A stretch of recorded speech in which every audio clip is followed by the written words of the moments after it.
నమస్తే real estate pulse కార్యక్రమానికి స్వాగతం. మరి ఈ కార్యక్రమంలో ఇంతకు ముందు ఎపిసోడ్లో మనం బ్రోకర్ కి ఏజెంట్ కి ఉన్న తేడా గురించి తెలుసుకున్నాం. మరి అలాగే దానికి సంబంధించిన మరిన్ని విశేషాలు ఇప్పుడు తెలుసుకుందాం. ఎన్ఆర్ రావు గారితో మాట్లాడి.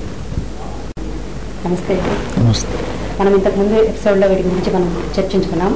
అలాగే ఇప్పుడు మామూలుగా బ్రోకర్ని మనం ఎంచుకునేటప్పుడు దానివల్ల మనకు నష్టాలు ఉంటాయంటారా, లాభాలు ఉన్నాయంటారా బ్రోకర్ ద్వారా వెళ్ళడంలో? రెండు ఉంటాయండి. నష్టాలు ఉంటాయి, లాభాలు ఉంటాయి. మనం అనుకునే మన పర్సెప్షన్ బట్టి ఉంటుంది.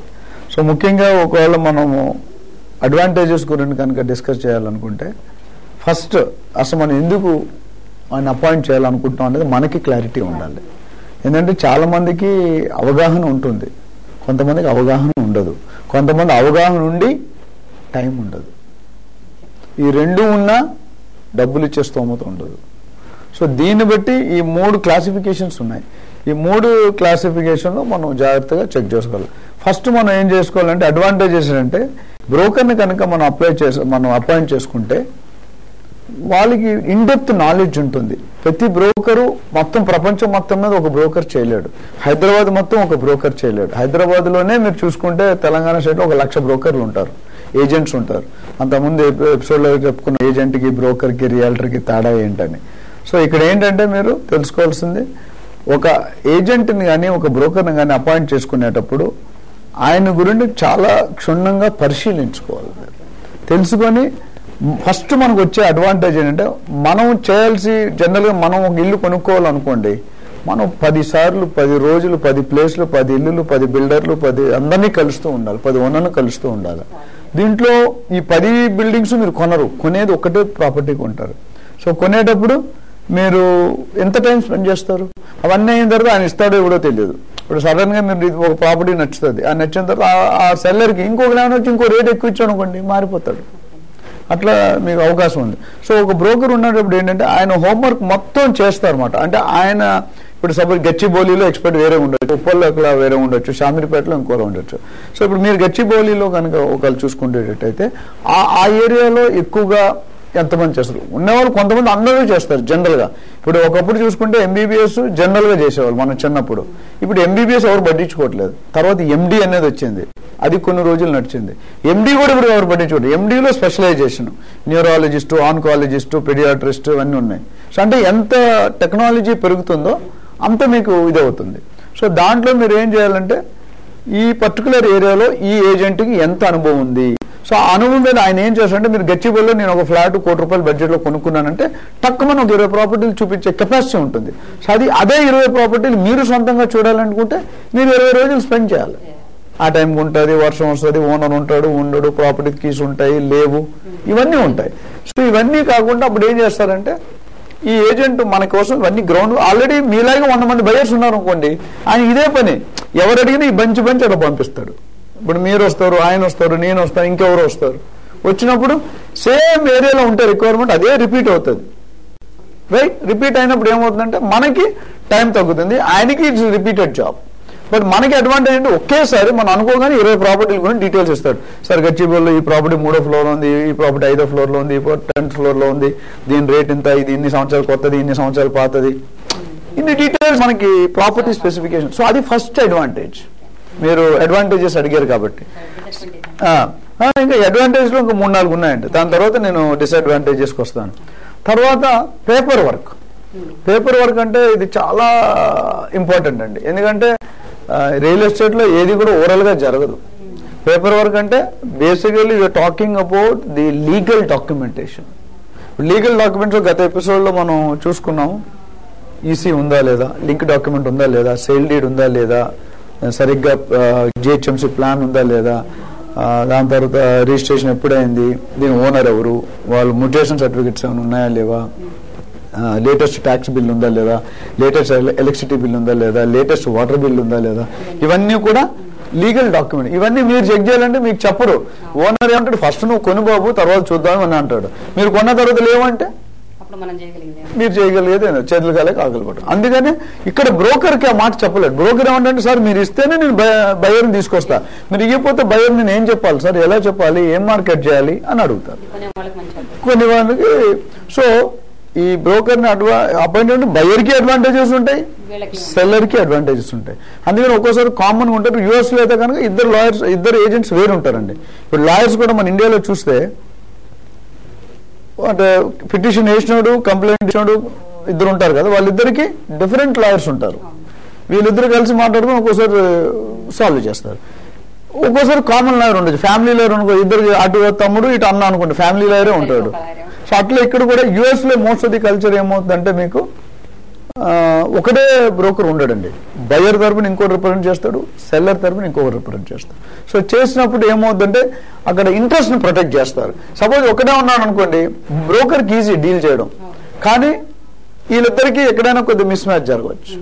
సో అందుకే ఇప్పుడు ఎవరికి ఎక్కువ ఇంపార్టెన్స్ ఇవ్వాలి అనేది ఒక క్వశ్చన్ మార్క్ ఎరైవ్ అవుతుంది. ఆ క్వశ్చన్ మార్క్ ఎరైవ్ అయినప్పుడు ఇబ్బంది అవుతుంది మీకు. అది అవాయిడ్ చేయడానికి మనం అందుకని లైసెన్స్డ్ బ్రోకర్, మామూలు బ్రోకర్, ఇవన్నీ ఏమి సర్టిఫికేషన్ లేదు, అనుభవం లేదు, అట్లా ఉన్నారు.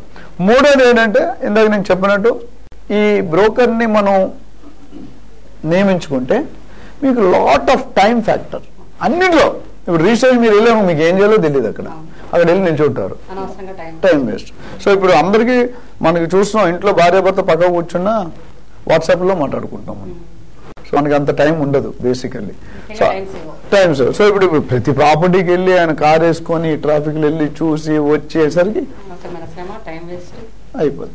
మేబీ ఒక 1-2 lakhs % ఇటు అటు ఉన్నది బ్రోకర్కి ఇస్తే ఇవన్నీ మీకు సదుపాయంగా రెడీ టు ఈట్. ఇప్పుడు మీరు హోటల్కి వెళ్తే ఆర్డర్ ఇస్తే చేస్తాడు, బేకరీకి వెళ్తే రెడీగా ఉంటుంది. బ్రోకర్ ఆల్మోస్ట్ లైక్ బేకరీ, మీకు కావాల్సింది మీరు తీసుకోవచ్చు. అదే మీరు హోటల్లోకి వెళ్ళాను అనుకోండి, మీరు చెప్తే పప్పు రుబ్బడం మొదలు పెడతారు. General I'm just telling in lighter sense. So అది ఒక ఇదండి. నెక్స్ట్ ఏంటంటే మన కోఆర్డినేషన్ జాబ్. ఇప్పుడు ఎందుకంటే ప్రతిసారి బయ్యరు సెల్లరు కూర్చునేటప్పుడు ఈగోయిజ్ ఉంటుంది, ఈగో ఫ్యాక్టర్ ఎక్కువ ఉంటుంది. ఎందుకంటే నేను అమ్మేవాడిని, నా దగ్గర కొనేవాడు నువ్వు చీప్ అని అమ్మేవాడు అనుకుంటాడు. నువ్వు ఎప్పుడో ఆ ప్రాపర్టీ 10 లక్షలు కొన్నావు, ఇప్పుడు ₹1,00,00,000 అమ్ముతున్నావు, ఇప్పుడు నేను కొనగలను, నీకంటే నేను గొప్ప అని నేను అనుకుంటాడు. సో అదే ఓనర్ టెనెంట్ మన లాస్ట్ టైం మాట్లాడడం, ఓనర్ ఏమనుకుంటు నాది ఇల్లు, నువ్వు 10,000 అంటే నేను 10 లక్షలు నా ఇల్లు, 10 కోట్ల ఇల్లు. Always the difference will be there. అంటే అందరికీ ఉంటుంది అన్నాను. కొంతమందికి కొన్ని ఈగో ఫ్యాక్టర్స్ వల్ల డీల్ బ్రేక్ అయ్యే ఛాన్స్ ఉంది. ఎందుకంటే ఈ సేల్ అదే లేదు అన్నా అనుకోండి, డైరెక్ట్ గా అంటే అదే పాజిటివ్, లేకపోతే కంప్లీట్ చేయాలి. అదే మీడియేటర్ ఉంటే broker is nothing but middle person, ఇద్దరు మంచి క్షేమాలు కోరేవా వ్యక్తి. సో ఇద్దరికి హట్ కాకుండా ఎవరిని అందరిని నొప్పించుకుంటా ఒప్పించి ఈయనకి చెప్పాల్సింది ఈయనకి చెప్పి, ఈయనకి చెప్పాల్సింది ఈయనకి చెప్పి. ఇప్పుడు అంటాడు, లేదు బాబు నా ప్రాపర్టీ చాలా మంచిది, నేను నిన్ను చేశాను, నాకు ఇంత కాస్ట్ కావాలంటే ఆయన అంటాడు, సార్ మార్కెట్లో మీ ప్రాపర్టీకి మిగతా ప్రాపర్టీ కంపేర్ చేస్తే అంత ప్రైస్ లేదు సార్ అని చెప్పొచ్చు. అవగాహన, కొంతమంది నిజంగానే అవగాహన లేదని చేస్తారు, కొంతమంది ఉండి కూడా అలా యాక్ట్ చేస్తారు. సో అది నేను తప్పు అన్న, దట్స్ సెల్లింగ్ టెక్నిక్. ఇప్పుడు ఈ రోజుల్లో బాగా లైఫ్లో పైకి ఎవరు వస్తారంటే smart people, hard working people. అంత ఎక్కువ రాళ్ళు బాగానే ఉంటారు, లైఫ్ గడుపుతారు. చల్తీ కా నామ్ గాడి, కీప్ ది కెటిల్ బాయిలింగ్. అట్లా కాకుండా స్మార్ట్ వర్క్ ఏంటంటే within no time decision తీసుకుంటారు, టక్ మనకి. కొంతమంది ఉన్నారు బిల్డర్స్ లేదా ఓనర్స్, కూర్చుంటే డీల్ అయిపోతుంది. దే వెరీ క్లియర్, బాస్ నువ్వు ఇంత చెప్పు, నాకు ఇంత నేను ఇది ఇస్తా, ఇది మనం తీసుకోండి. That clarity. So that's one more advantage. Next మీకు you will be hiring real estate broker who is expert in that area. ఇప్పుడు రియల్ ఎస్టేట్ లో మీకు మనం ఫస్ట్ లో మాట్లాడుకున్నాం, residential, commercial, retail, industry, factories, godowns, warehouses, agriculture, ఇన్ని types మాట్లాడుకున్నాం. ప్రతి బ్రోకరు ప్రతి సబ్జెక్ట్ లో ప్రతి ఏరియాలో ఎక్స్పర్ట్ కాలేరండి. It's very tough. Real estate is a big subject, చాలా పెద్ద సబ్జెక్ట్. సో దానికి మీరు మీరు ఎంచుకునేటప్పుడు ఏజెంట్ ఎట్లా ఉండంటే మీ ఏరియాలో ఎన్ని మీరు ఫస్ట్ క్వశ్చన్ అడగండి, మీ ఈ ఏరియాలో నువ్వు ఎన్ని అమ్మావు గత 5 సంవత్సరాల్లో, గత 1 yearలో ఎంత, అప్పుడే తెలిసిపోతుంది మనకు నాలెడ్జ్. అని అంటాడు, సార్ phase 3లో ఇదంతా అమ్మాను, phase 2లో అదంతా అమ్మాను, 3rd floor ఎంత అమ్మాను అంటే మీకు రిఫరెన్సెస్ ఉంటాయి అక్కడ. ఆ రిఫరెన్స్ మీకు కూడా కాన్ఫిడెన్స్ లెవెల్ ఉంటుంది. There are some specialised brokers, వాళ్ళు దాని మీదే అదే ఏరియాలో ఫోకస్ చేస్తారు. అదొక అడ్వాంటేజ్ ఉంటుంది మీకు. దెన్ నేను అన్నట్టు నెగోషియేషన్స్, బేసికలీ మీరు బ్రోకర్కి ఏమనుకుంటారంటే నేను అంటే వాట్ ఈస్ నేను ఇంత డబ్బులు ఇస్తున్నాను, ఇంత పర్సంటేజ్ ఇస్తున్నాను, నాకు ఎంత లెస్ కాదు. సరైన బ్రోకర్ మీకు X పర్సెంటేజ్ ఇస్తే, ఇప్పుడు జనరల్ మార్కెట్లో 0.5%, 1%, 2% depending on the property values లో ఉంటుంది. బట్ ఆయన కరెక్ట్ గా మీకోసం వర్క్ చేస్తే ఆ నెగోషియేషన్ లో మీరు ఇచ్చిన డబ్బులు ఆయన సేవ్ చేసేస్తాడు. As a broker he has the talent. మీరేమనుకుంటే నేను ₹1,00,000 ఇస్తున్నాను, 50 లక్షల ప్రాపర్టీ 2% ఇచ్చాను, ₹1,00,000. మీరు కరెక్ట్ బ్రోకర్ ఉండి క్లారిటీగా మీరు సపోర్ట్ ఇస్తే ఆయన 3 లక్షలు నెగోషియేట్ చేస్తాడు. అదేవిధంగా it happens with the buyer and seller. So it all depends how you are conducting the negotiations. So ఆ నెగోషియేషన్ లో మన కస్టమర్ ఎంత సాటిస్ఫై అయితే అంత హ్యాపీగా మీకు ఇస్తారు. So these are some of the advantage. మీకు లాభ నష్టాలు అంటే లాభాలు ఇంకా చాలా ఉన్నాయి, నేను కొన్ని చెప్పాను. ఇప్పుడు డాక్యుమెంటేషన్, అట్లనే రిజిస్ట్రేషన్ ప్రాసెస్ లో మీకు హెల్ప్ చేస్తారు. మొత్తం ప్లానింగ్ ఎట్లా చేయాలి, చలాన్ ఎంత కట్టాలి, ఇవన్నీ కూడా ఉంటాయి. దానికి మీరు ఆలోచించుకుంటే ఇవన్నీ కూడా మీకు అన్ని రెడీ టు ఈట్. అంటే కేక్ వాక్ అంటారు దాన్ని. మనం ఎక్కువ కష్టపడకుండా మీరు ఓన్లీ డబ్బులు ఖర్చు పెడుతూ పోతూ ఉండాలి అంతే. మీరు చేయాల్సిన పనుల్లో ఇక్కడ ఎంత అవుద్దంటే ఎంత కట్టాలి, ఇక్కడ ఎంత అవుద్దంటే ఎంత కట్టాలి. ఎందుకంటే బ్రోకర్కి ఆ ఎక్స్పెక్టేషన్ ఉంటుంది. ఆయన ఎన్నో డీల్స్ చేస్తుంటారు. చేస్తున్నప్పుడు ఆ ఎక్స్పెక్టేషన్ మీతో కూడా ఆయనకి జస్ట్ వెన్నతో పెట్టిన విద్యలో ఉంటుంది. ఫస్ట్ టైం డీల్ చేస్తే మనం ఫస్ట్ టైం డీల్ చేస్తాం. ఇది ఎస్పెషల్లీ ఫస్ట్ టైం ఎవరైనా రియల్ ఎస్టేట్ లో ప్రాపర్టీ కొనుక్కోవాలనుకుంటే it's 100% advisable that you have to take care. Real estate pulse కార్యక్రమంలో చిన్న బ్రేక్ తీసుకుందాం.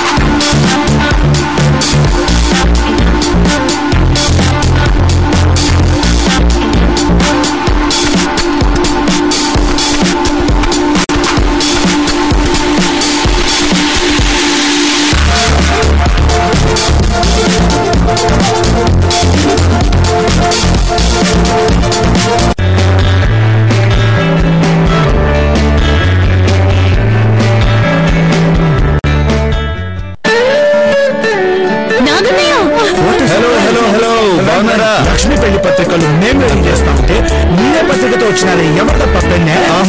మన షాప్ ఇన్విటేషన్ కళ్యాణ్ జ్యువెలర్స్ లో పెళ్లి నగల కోసం స్పెషల్ ఫ్లోర్ ఓపెన్ చేస్తున్నాం. ముహూర్త్ ఫ్లోర్. వెడ్డింగ్ జ్యువెల్స్ కోసమే ప్రత్యేకంగా ఒక ఫ్లోర్. Super idea. అన్ని సాంప్రదాయాల వాళ్లకు కావాల్సిన చక్కటి పెళ్లి నగలు ముహూర్త్ లో దొరుకుతాయి. ఆల్ ఓవర్ ఇండియా మనకి చాలా షోరూమ్స్ ఉన్నాయి కదా, ఆయా స్టేట్ స్పెషల్ జ్యువెలరీ ఇక్కడ తీసుకొచ్చాం. రాజస్థాన్ నుంచి పొల్కి, పంజాబ్ నుంచి kundan, colourful meenakari, enamel works లాంటివన్నీ తీసుకొచ్చి ఫ్లోర్ అంతా నింపేది. అయితే ఇంకేమమ్మా, లక్ష్మీ పెళ్లి నగరాన్ని ముహూర్త్ లో తీసుకున్నాం. Kalyan jewellers muhurat wedding floor ఇప్పుడు పని చేస్తున్నది.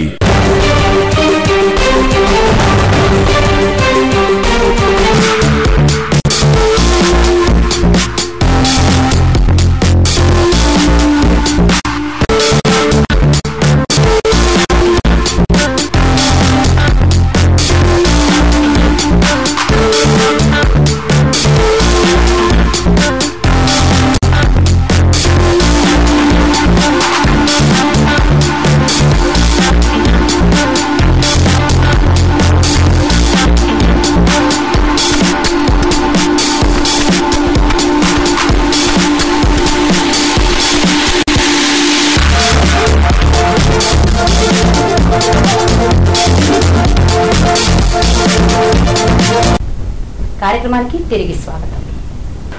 ఒకవేళ మనం నష్టాల కింద డిసడ్వాంటేజెస్ అని మీరు అడిగారు, అందులో కనుక వస్తే ఫస్ట్ డిసడ్వాంటేజెస్ ఏముంటుంది అంటే మన కమిషన్ పే చేయాలి. మనందరూ మనం చేసుకున్నాం అనుకో ₹1,00,000 మిగులుతుంది కదా, కానీ ఈ ₹1,00,000 మిగిల్చిన థాట్ లో ఒకసారి 10 లక్షలు వదిలేస్తాం.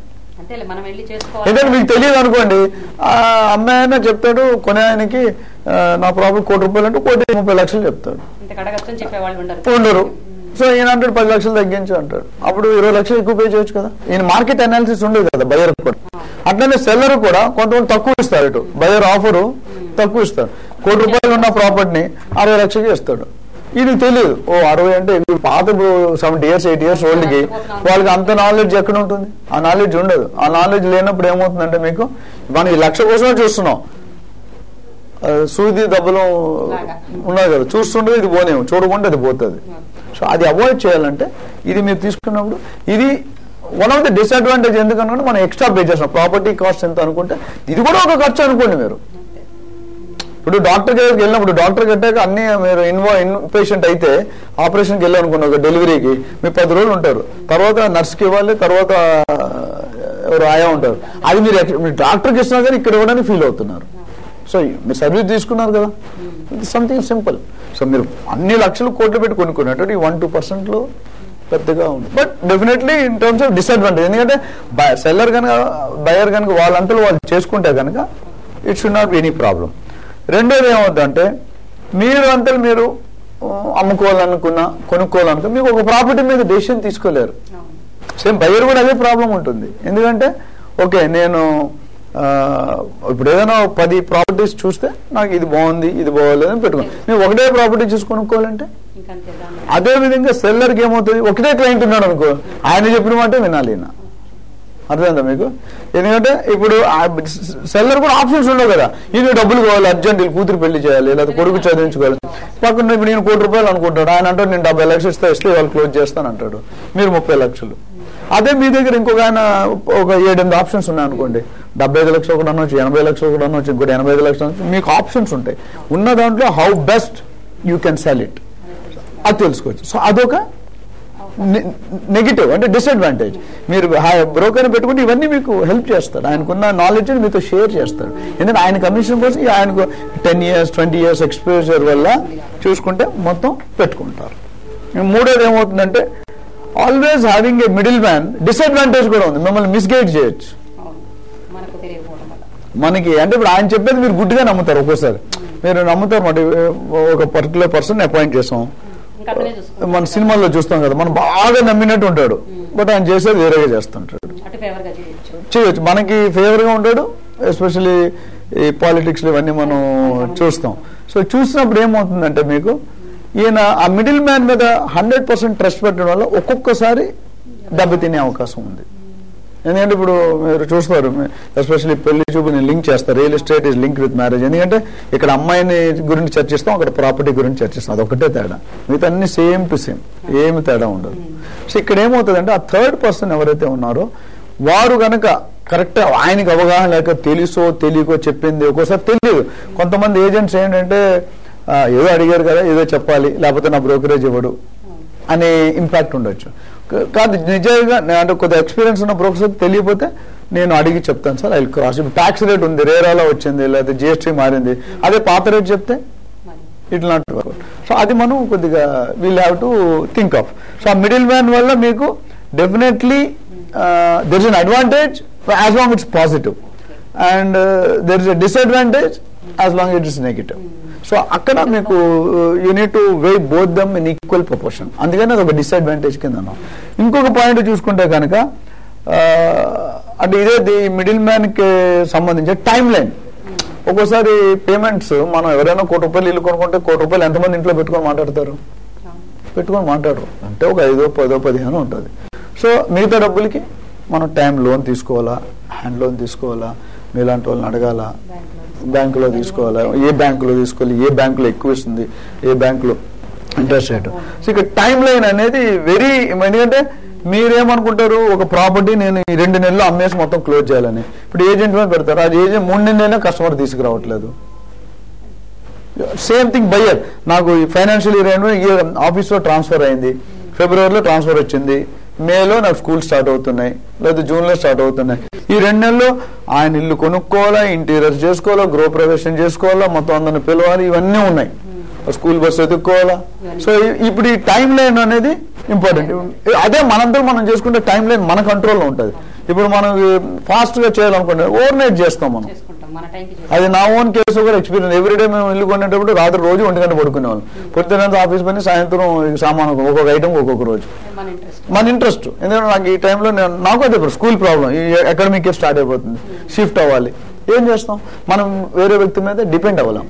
ఇక్కడ ఏమవుతుందంటే మనం వేరే వ్యక్తి మీద ఆయన చెప్తేనే మీరు వింటారు. ఆయన అపాయింట్ చేశారు కదా ఒక పెద్ద మనిషిగా, ఆయన చెప్పేది విన్నారు. లేదు నేను విన్నంటే, ఇందాక ఒక క్వశ్చన్ అడిగారు మీ ముందు యాంకర్ గా, సార్ ఏమైనా అపోహలు ఉంటాయా బయ్యర్కి బ్రోకర్కి లేదా సెల్లర్కి బ్రోకర్కి తగాదా వచ్చే విషయం ఉందంటే, తగాదా నన్ను డిఫరెన్స్ ఆఫ్ ఒపీనియన్.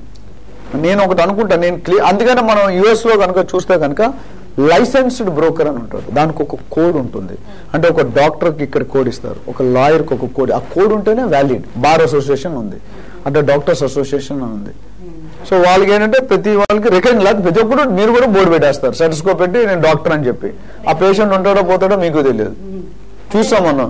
సో ఇక్కడ ఏమవుతుందంటే ఈ లైసెన్స్డ్ బ్రోకర్ ఉన్నప్పుడు ఇట్లా రాంగ్ కమిట్మెంట్స్ వెళ్ళాలి. వాళ్ళకి టైం బౌండ్ ప్రోగ్రామ్ ఉంటుంది. నాకు ఈ ప్రాపర్టీలో ఇన్ని రోజులు అమ్మాలి, ఇంత ఉండాలి, ఇంత ఈ ప్రైస్ అవ్వాలి, ఇవన్నీ కండిషన్స్ ఉంటాయి. ఆ కండిషన్స్ ని మనకి అప్లై చేస్తారు అన్నమాట. సో దీస్ ఆర్ ఇంకా చాలా మనం అంటే ఇప్పుడు ప్రొఫెషనల్ అడ్వైజ్ ఇస్తారు. ఇప్పుడు మీరు అడ్వాంటేజ్ లో మళ్ళీ వస్తే కనుక ప్రొఫెషనల్ అడ్వైజ్ అంటే ఇప్పుడు లేటెస్ట్ ఎవ్రీథింగ్ రియల్ ఎస్టేట్ లో ఆర్గనైజ్డ్ సెక్టర్ తక్కువ ఉంది, అన్ఆర్గనైజ్డ్ సెక్టర్ ఎక్కువ ఉంది. ఈ ఆర్గనైజ్డ్ సెక్టర్ లో ఏంటంటే రిపోర్టింగ్ ఉండదు. మార్కెట్ లో ఎన్నో రియల్ ఎస్టేట్ డీల్ అవుతాయి, బట్ ట్యాక్సెస్ అంత రిపోర్ట్ అయితే జనరల్ ఎక్కడా కాదు, మొత్తం అలా నడుస్తుంది ఎక్సెప్ట్ అదర్ కంట్రీస్ తప్ప.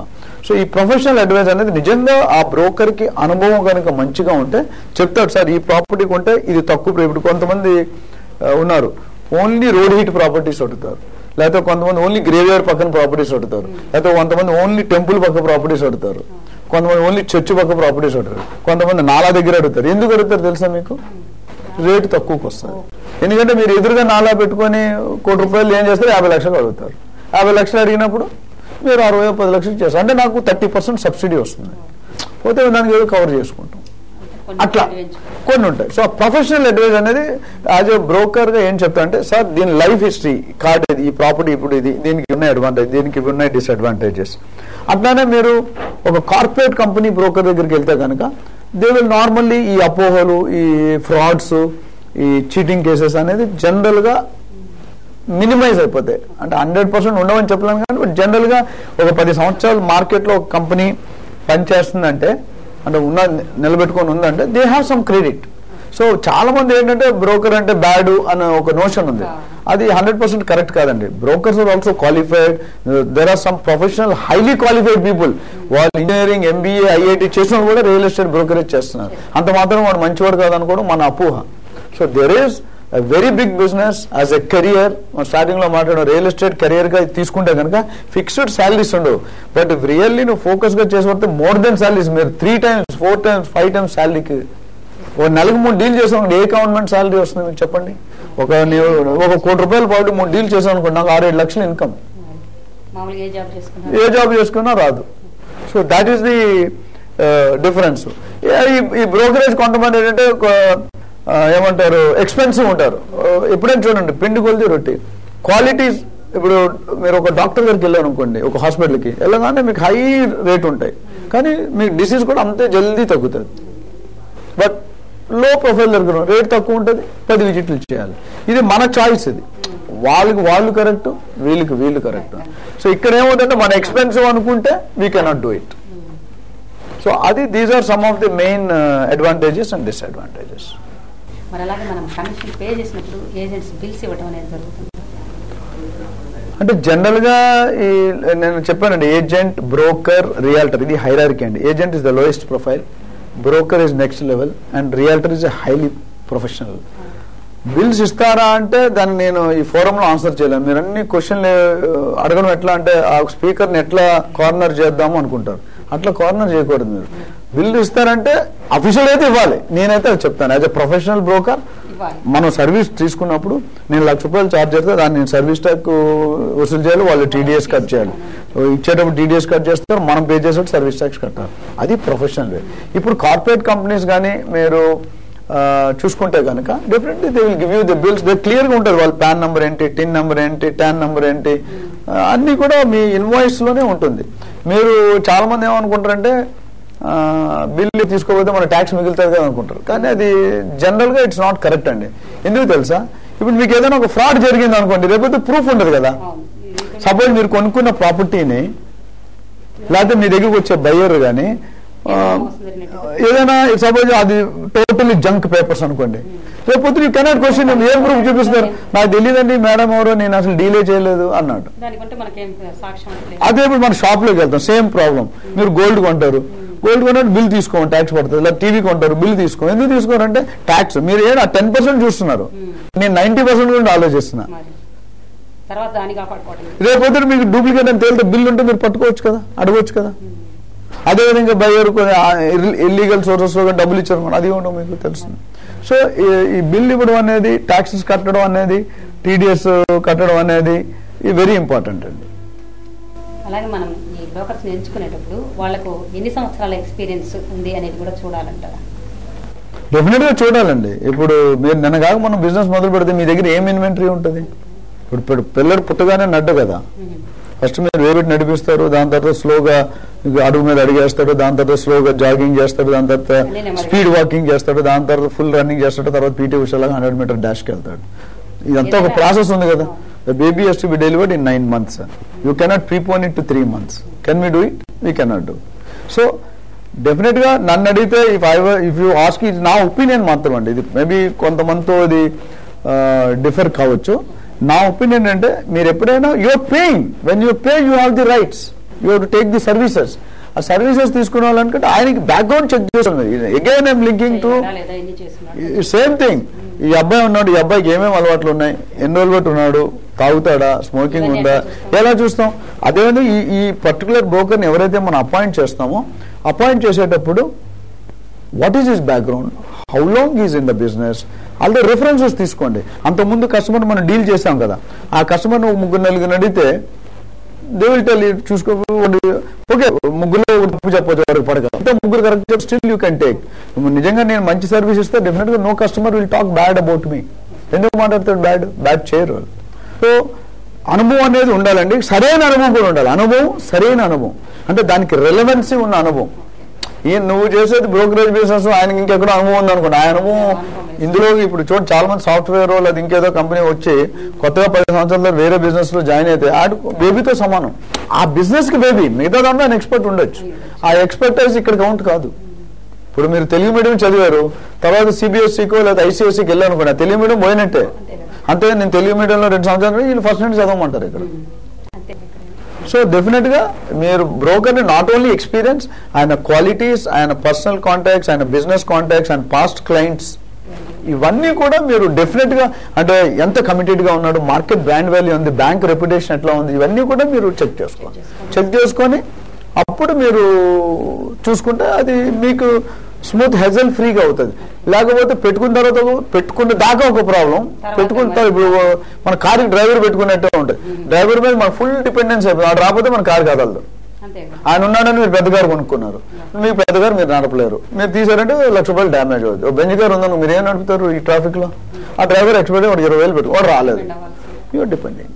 So that is the reason. ఇప్పుడు ఆ డ్రైవర్ నెలకి ఎన్ని సెలవులు పెడుతున్నాడు, ఎన్ని రోజులు డుమా కడుతున్నాడు, తాగి ఎన్ని రోజులు డ్యూటీకి వస్తున్నాడు, ఇవన్నీ సేమ్ థింగ్ ఇక్కడ కూడా. Agent on professional, how successful he is, how best he can do, నాకు ఏమి వాల్యూ ఎడిషన్ చేస్తాడు, నాకు ఎంత బెస్ట్ ప్రైస్ లో అమ్మగలుగుతాడు, నాకు ఎంత బెస్ట్ ప్రైస్ లో కొనగలుగుతాడు, ఇవి ఇంపార్టెంట్. ఒక ఏజెంట్ అన్ని విధాలుగా రాణించగలంటారా? ఇప్పుడు ఇందాక మీకు ఆల్రెడీ ఆన్సర్ చెప్పానండి. ఎందుకంటే ఒక డాక్టర్ మీరు పుట్టకముందు, నేను పుట్టకముందు ఎంబీబీఎస్ ఆర్ఎంపీ అని ఉండేవాడు. ఆర్ఎంపీ డాక్టర్ ఉంటేనే మన పెద్ద పండుగ. పల్లెటూరులో ఉండేవాడు. ఏదో ఇస్తాడు, వామ్ వర్క్ అనో ఏదో వెల్లో వాటర్ ఇస్తే మనం తినేస్తే తాగేసాం, అయిపోయింది. తర్వాత ఎంబీబీఎస్ వచ్చింది, ఎంబీబీఎస్ తర్వాత ఎండి వచ్చింది, ఎండి తర్వాత స్పెషలైజేషన్ వచ్చాయి. స్పెషలైజేషన్ కార్డియాలజిస్టు, ఆన్కాలజిస్టు, న్యూరాలజిస్టు, ఇంకా XYZ ఉన్నాయి. ఎందుకు వస్తున్నారు మరి అంటే మీరు ఒక డాక్టర్ అన్ని చూడగలంటే ఒక స్థాయి వరకు చూడగలండి, ఒక లిమిట్ వరకు చూడగలడు, మొత్తం చూడలేడు. అదేనా? సో ఆ స్టేజ్ని మనం చూసుకోవాలి. నా ప్రకారం అయితే ఒక ఏజెంట్ అన్ని సబ్జెక్టులో రాని లేకపోవచ్చు. ఒక కమర్షియల్లో చేసినప్పుడు రియల్ ఎస్టేట్ చెప్పచ్చు, రియల్ ఎస్టేట్ చేసినప్పుడు ప్రొఫెషనల్గా చేయలేకపోవచ్చు. థ్యాంక్ యూ అండి. ఇక్కడ దాకా వచ్చారు, రియల్ ఎస్టేట్ సంబంధించిన ఎన్నో సంఘాలన్నీ కూడా ఇచ్చారు. చాలా థ్యాంక్స్ అండి. ఇది రియల్ ఎస్టేట్ పల్స్ కార్యక్రమం. మరో కార్యక్రమంలో మళ్ళీ కలుద్దాం. అంతవరకు సెలవు.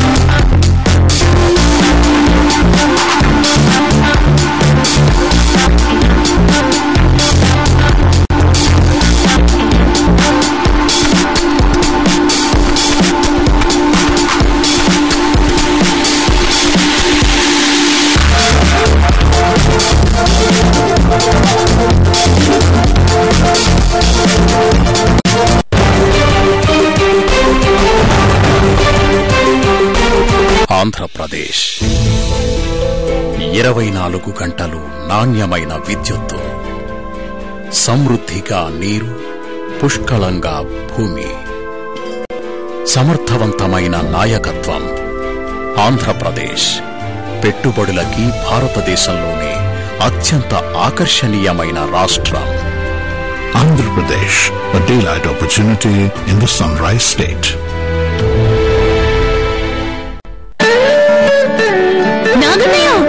హలో హలో హలో బాగున్నారా? లక్ష్మి పెళ్లి పత్రికలు మేము రెడీ చేస్తా ఉంటే మీరే పత్రికతో వచ్చినారే, ఎవరి తప్పండి? ఆహా, మన షాప్ ఇన్విటేషన్.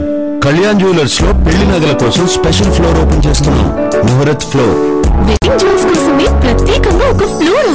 Super idea. అన్ని సాంప్రదాయాల వాళ్లకు కావాల్సిన చక్కటి పెళ్లి నగలు ముహూర్త్ లో దొరుకుతాయి. ఆల్ ఓవర్ ఇండియా మనకి చాలా షోరూమ్స్ ఉన్నాయి కదా, ఆయా స్టేట్ స్పెషల్ జ్యువెలరీ ఇక్కడ తీసుకొచ్చాం. రాజస్థాన్ నుంచి పొల్కి, పంజాబ్ నుంచి kundan, colourful meenakari, enamel works లాంటివన్నీ తీసుకొచ్చి